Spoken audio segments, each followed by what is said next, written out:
अरे जीसी वो क्या हो गया मेरे लिए लिफ्ट काम नहीं कर रही सिर्फ आगे पीछे घूम रही है।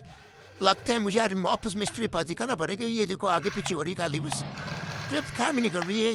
चलो मिस्ट्री जी पास चलते हैं। पता नहीं क्या कितना खर्चा आएगा। मिस्ट्री जी आ गए। मिस्ट्री जी ये तो गाड़ी में क्या हो रखा है मेरे। ठीक है भैया, देखता हूँ। ओह, ये तो बहुत बड़ी मिस्टेक हो गई। इसका कम से कम 5,000 खर्चा लगेगा भैया। ठीक है भैया, करो आप जल्दी से। और ये टायर भी नहीं घूम रहा है, इसका 2,000 अलग से खर्चा लगेगा भैया। इसको भी ठीक कर देता हूँ। हाँ वो तो, अरे लगता है मुझे इसकी वायरिंग में प्रॉब्लम है। टेस्ला हाथ चेक करना पड़ेगा भैया। और ये वायरिंग टूटी हुई का चूहे निकाल देगी आपकी वायरिंग। लगता तो यही है भैया, कहीं ट्विस्ट। हाँ ये तो बहुत मिस्टेक होगी। चलो ठीक है, चला के चेक करो। ये तो लिफ्ट काम कर रही है।